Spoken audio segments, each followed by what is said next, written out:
Kemarahan Soekarno meledak. Sehari setelah keluarnya surat perintah 11 Maret, dia mendengar kabar bahwa Soeharto membubarkan PKI. Bagi Soekarno, Super Semar bukanlah perintah pelimpahan kekuasaan sehingga Soeharto tak bisa mengambil keputusan politik. Soekarno menilai keputusan membubarkan PKI adalah keputusan politik, dan keputusan politik adalah wewenang dirinya sebagai presiden yang sah.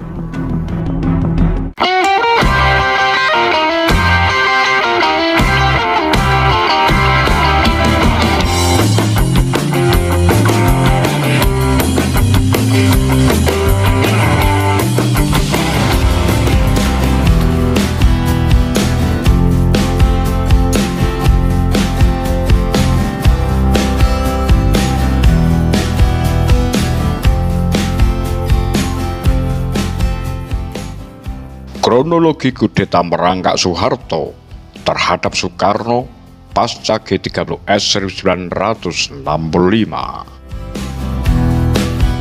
Salam waras dari Lambe Sundel.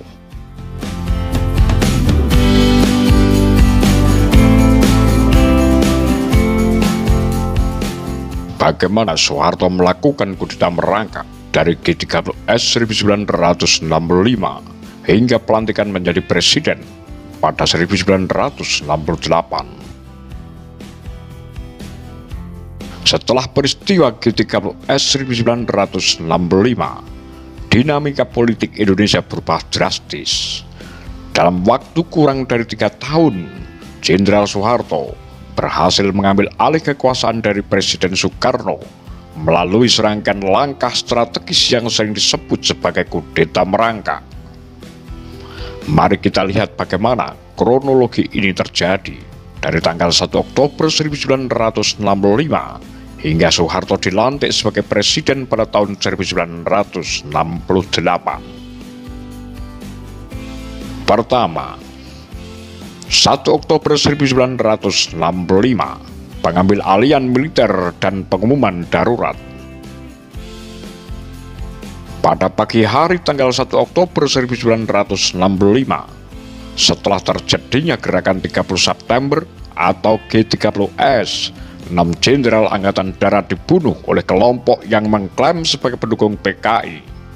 Soeharto, sebagai Panglima Komando Strategis Angkatan Darat Kostrad, segera mengambil alih kendali militer di Jakarta.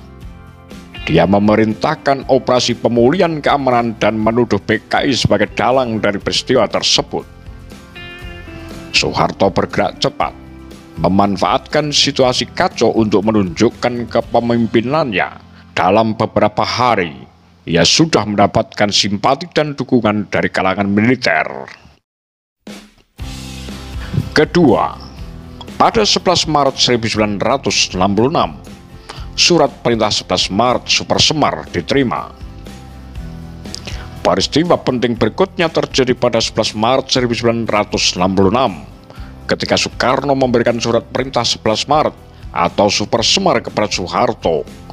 Dalam surat ini, Soeharto diberikan kewenangan untuk mengambil alih tindakan guna mengendalikan situasi keamanan.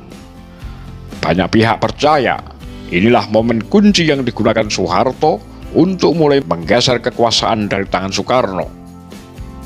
Soeharto menggunakan Super Semar sebagai landasan legal untuk membubarkan PKI dan menangkap para pendukungnya, termasuk pejabat tinggi dan simpatisan Soekarno.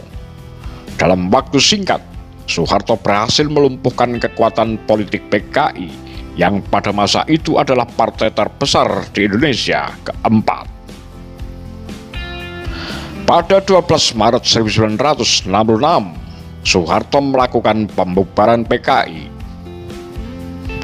Hanya sehari setelah menerima Super Semar, Soeharto langsung membubarkan PKI melalui dekret militer. Tindakan ini memperkuat posisinya di mata militer dan kalangan masyarakat yang anti-komunis, serta semakin mengisolasi Soekarno, yang sebelumnya dikenal dekat dengan PKI. Keempat, pada Juli 1966, Soekarno dipaksa menyerahkan kekuasaan. Pada pertengahan 1966, Soekarno mulai kehilangan dukungan dari militer dan pemerintahannya sendiri. Pada bulan Juli, Soekarno dipaksa menandatangani pidato pertanggungjawaban yang dikenal sebagai Lawak Sara, di mana ia mengakui kegagalannya dalam menjaga kestabilitas politik pasca G30S. Ini menjadi tanda semakin lemahnya kekuasaan Soekarno. Kelima, pada Februari 1967, Soekarno dilengsarkan sebagai presiden. Puncak dari kudeta merangkak ini terjadi pada 22 Februari 1967,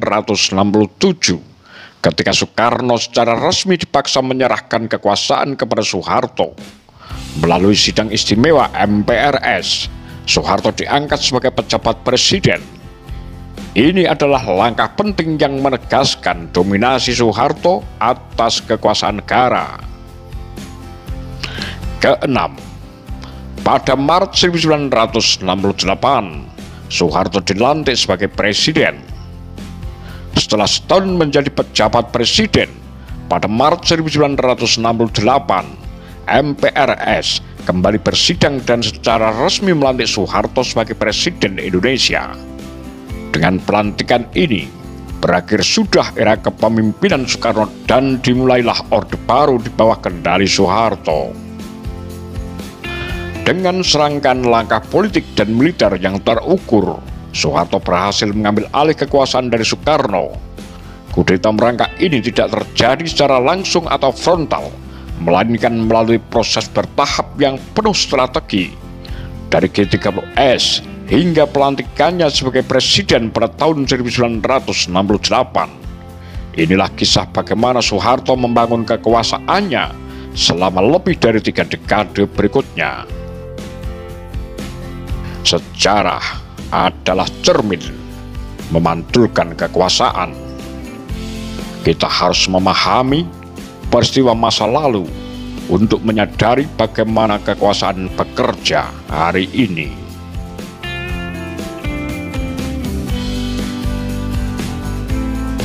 Apa pendapat Anda? Demikian kura-kura, tagar lambe sundel.